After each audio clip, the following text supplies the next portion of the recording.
Bienvenue à ce nouveau numéro de décryptage qui reçoit aujourd'hui un acteur de la société civile ivoirienne. Il s'agit de M. Mohamed Salamé, généralement appelé Chairman Salamé. Diplomate, dirigeant sportif, homme d'affaires, il a un parcours professionnel bien rempli. Avec lui, nous allons parler de l'association qu'il dirige, mais également de la situation politique en Côte d'Ivoire. Aujourd'hui, vous êtes président de l'association des ambassadeurs libres ensemble de la francophonie. Pouvez-vous nous présenter cette organisation et sa mission? L'ALEF, c'est l'association des ambassadeurs du libre ensemble et du vivre ensemble de la francophonie. La francophonie a voulu décerner des titres d'ambassadeurs signés par son secrétaire général, Michael Jean, des personnes qui devraient, n'est-ce pas, représenter le vivre ensemble selon leur parcours au niveau de la Côte d'Ivoire. C'était d'ailleurs le premier exemple que la francophonie essayait de faire. Et donc à partir de là, on a été 32 à être cooptés. On fait notre bout de chemin. Il y a de cela 1 an à peu près qu'on a été régi en association. Et puis au niveau, n'est-ce pas, de l'élection qui s'est passée pour qu'on puisse savoir qui sera à la tête de cette ALEF, ça s'est passé à la présidence de la République, sous le regard de monsieur le conseiller des affaires culturelles de monsieur le président.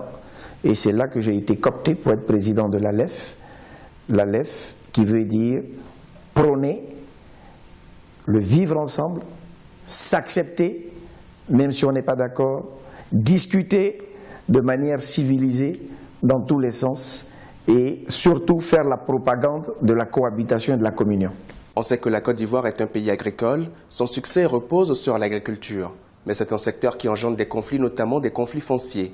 Cela fait-il partie de votre feuille de route, de régler ces nombreux conflits fonciers? Il faut reconnaître que par rapport au litige foncier, le litige foncier en Côte d'Ivoire est assez spécial.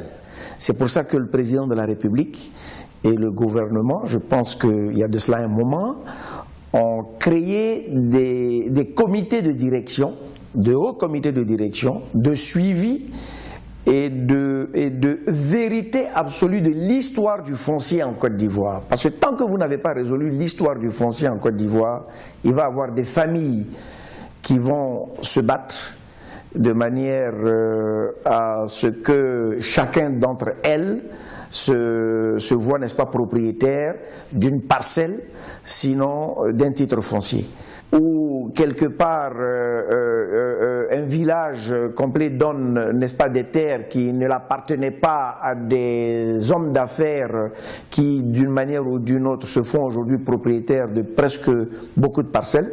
Si on est saisi, eh bien, on avisera et on fera en sorte que les discussions mènent à ce qu'on appelle une entente cordiale entre eux. L'ALEF est une organisation apolitique, mais la politique joue un grand rôle dans la société. Que pouvez-vous dire pour éviter les tensions politiques en Côte d'Ivoire? C'est que la Côte d'Ivoire vivra dans ces 2 années qui suivent, n'est-ce pas, des élections municipales, régionales, présidentielles. Eh bien, je pense que le peuple ivoirien est assez mûr pour comprendre qu'il y a eu une histoire qui s'est passée il y a 10 ans, une crise qui s'est passée il y a 10 ans, et qu'ensemble, on pourra certainement surmonter les envies des uns et des autres à s'accaparer le droit de la parole et de la vérité. Le lancement de l'ALEF, où nous avons lancé un message d'apaisement aux uns et aux autres. Évidemment, il peut y avoir des foyers de tension.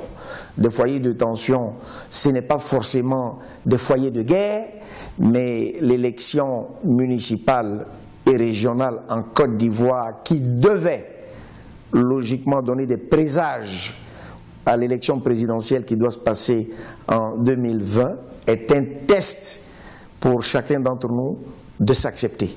Avant de terminer, dites-nous quelle place doit-on accorder aux jeunes et aux femmes en Côte d'Ivoire? C'est eux qui représentent la Côte d'Ivoire de demain.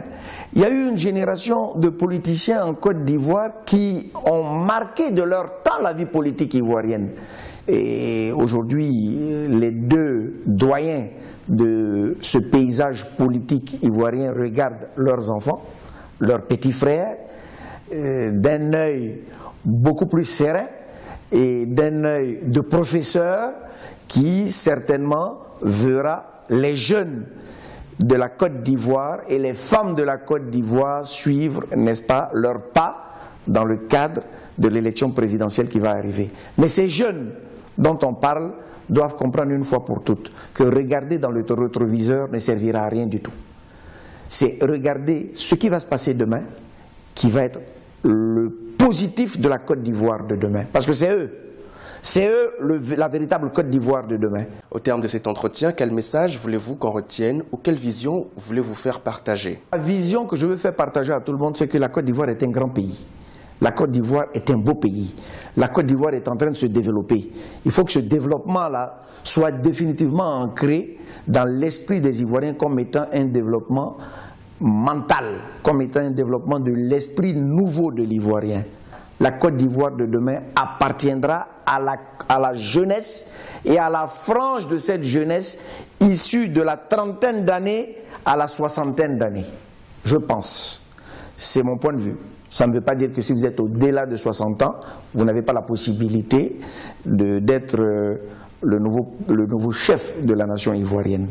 Si vous avez des qualités, si vous estimez qu'après ces différentes expériences que vous avez vécues de la scène politique ivoirienne de ces 15 dernières années, vous pouvez apporter votre contribution avec les nouveaux récipiendaires de la politique ivoirienne, eh bien, c'est le moment. C'est le moment de faire des déclarations, c'est le moment de se dégager afin qu'on sache qui vous êtes, qui vous serez demain, qu'est-ce que vous apportez de nouveau. C'est ça la question. Qu'est-ce que vous apportez de nouveau après le président Alassane Ouattara, qui est le président actuel de la Côte d'Ivoire? Ce n'est pas de le remplacer qui est important seulement. C'est de savoir ce que vous apportez de nouveau à la population ivoirienne. Le 109, ce n'est pas la continuité de suivre quelqu'un, c'est la continuité, c'est plutôt l'esprit nouveau que vous apporterez à cette frange de la population ivoirienne qui est cette jeunesse qui, je suis sûr, est mûre.